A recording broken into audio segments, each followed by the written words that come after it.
Hello friends, welcome to Rani's home kitchen. இன்றைக்கி நம்ம சேனலில் தலப்பாக்கட்டு ஸ்டைலில் பிளாக் பெப்பர் சிக்கன் பண்ண போகிறோம். இது வந்து ரொம்ப ஃபேமஸான ஒரு ரெசிபி. ஹோட்டலில் கிடைக்கக்கூடிய அதே டேஸ்ட் வந்து இன்றைக்கி வீட்டில் எப்படி பண்ணலாம் அப்படின்றத பார்ப்போம். இது ரொம்ப டேஸ்ட்டாக இருக்கும், டிஃப்ரெண்ட்டாக இருக்கும். இது வந்து லெக் பீஸில் பண்ணிங்கன்னா இன்னும் நல்லாயிருக்கும். இது எப்படி பண்ணலான்றதை பார்ப்போம். இன்றைக்கி வந்து நான் 3 லெக் பீஸ் வந்து எடுத்திருக்கேன். இந்த மாதிரி நல்லா வாஷ் பண்ணிவிட்டு கீரல் போட்டுக்கணும் சிக்கன் பீஸில். கூடவே வந்து கார்ன்ஃப்ளவர் எடுத்துக்கோங்க, ஒரு முட்டை. 3 பீஸுக்கு வந்து ஒரு முட்டை போதுமானதாக இருக்கும். இப்போ இஞ்சி பூண்டு பேஸ்ட் வந்து 1 டீஸ்பூன் சேர்த்துருக்கேன். முட்டையும் ஆட் பண்ணியிருக்கேன். இது கூட வந்து கார்ன்ஃப்ளவர் வந்து 1 டீஸ்பூன் சேர்த்துக்க போகிறோம்.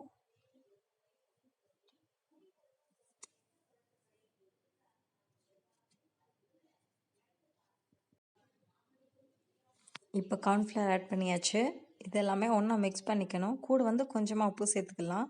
இந்த சிக்கன் பீஸுக்கு தேவையான உப்பு மட்டும் ஆட் பண்ணிக்கலாம். இப்போ எல்லாமே நல்லா மிக்ஸ் பண்ணிக்கோங்க.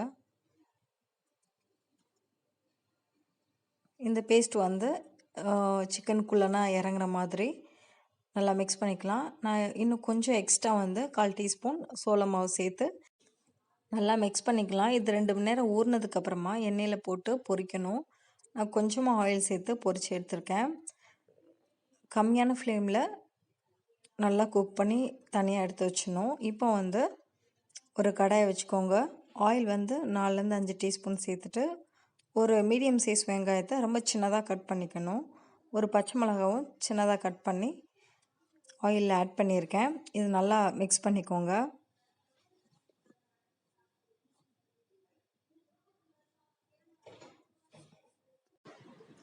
வெங்காயம் வந்து ரொம்ப ப்ரௌன் கலர் ஆகிடக்கூடாது, நல்லா ஆனால் குக் ஆகிருக்கணும். இப்போ இது கூட வந்து இஞ்சி பூண்டு பேஸ்ட் வந்து 1 டீஸ்பூன் சேர்த்துக்கலாம். பேஸ்ட்டாக நீங்கள் சேர்க்க வேணாம் அப்படின்னா நீங்கள் இஞ்சி பூண்டு வந்து சின்ன சின்ன பீஸாக கட் பண்ணி ரெண்டுமே ஒவ்வொரு டீஸ்பூன் வந்து ஆட் பண்ணிங்கன்னா அதோட ஃப்ளேவரும் ரொம்ப டிஃப்ரெண்ட்டாக இருக்கும், நல்லாயிருக்கும். பட் வந்து நீங்கள் பேஸ்ட்டாக நீங்கள் ஆட் பண்ணும்போது ஸ்ட்ராங்காக இருக்கும் ஃப்ளேவர் உங்களுக்கு. இதையுமே நல்லா மிக்ஸ் பண்ணியாச்சு பாருங்கள். அதோட பச்சை வாசம் போகிற வரைக்கும் நல்லா மிக்ஸ் பண்ணிக்கணும். இப்போ மிளகுத்தூள் வந்து 1/2 டீஸ்பூன் சேர்த்துருக்கேன். அதுக்கப்புறமா சில்லி ஃப்ளேக்ஸ் வந்து 3/4 டீஸ்பூன் சேர்த்துக்கோங்க. இது ரொம்ப நல்லா ஸ்பைசியாக இருக்குங்க. இதையும் நல்லா மிக்ஸ் பண்ணியாச்சு. இப்போ கொஞ்சமாக வினிகர் வந்து ஆட் பண்ண போகிறோம். 1/2 ஸ்பூன் சேர்த்தா போதும், ரொம்ப அதிகமாக சேர்த்துடக்கூடாது. டேஸ்ட் வந்து கம்ப்ளீட்டாக மாறிடும்.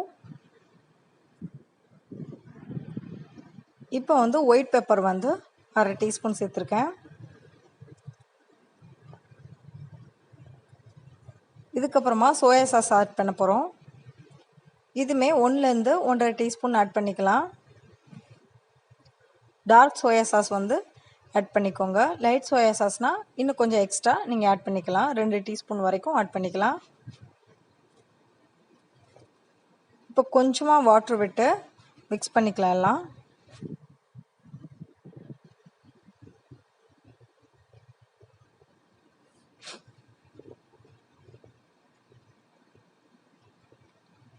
இப்போ வந்து 3 லெக் பீஸ்க்கு மட்டும் இந்த மசாலா வந்து ரெடி பண்ணியிருக்கோம்.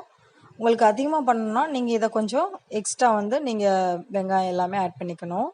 இப்போ கொஞ்சமாக உப்பு சேர்த்துக்கலாம். சேர்த்துட்டு நல்லா மிக்ஸ் பண்ணிக்கோங்க. நல்லா ஸ்பைசியாக டேஸ்டியாக சூப்பராக இருக்கும். கண்டிப்பாக ட்ரை பண்ணி பாருங்கள். ரெடி ஆயிடுச்சு. இப்போ பொரிச்சு வச்சுருக்கிற சிக்கன் வந்து ஆட் பண்ண போகிறோம்.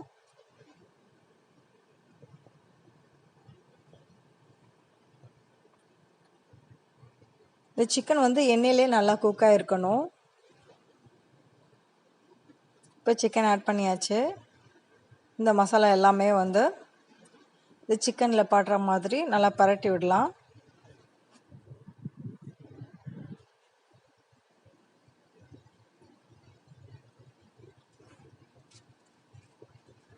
உங்களுக்கு கலரே வந்து பார்க்கும்போது சாப்பிடணும் போல் இருக்கும். லாஸ்ட்டாக வந்து மல்லித்தழை சின்னதாக கட் பண்ணி ஆட் பண்ணிக்கோங்க. அதை மிக்ஸ் பண்ணிவிட்டு நீங்கள் ஒரு பிளேட்டுக்கு மாற்றிடலாம். கண்டிப்பாக உங்களுக்கு பிடிக்கும். இது வந்து ஸ்டார்டராக நீங்கள் யூஸ் பண்ணிக்கலாம். ஃப்ரைட் ரைஸ் கூடயும் இதை ரெடி பண்ணி நீங்கள் சாப்பிட்டிங்கன்னா ரொம்ப நல்லாயிருக்கும். ட்ரை பண்ணி பார்த்துட்டு எப்படி இருக்குன்னு எனக்கு கமெண்ட்டில் சொல்லுங்கள், லைக் பண்ணுங்கள். Thank you friends.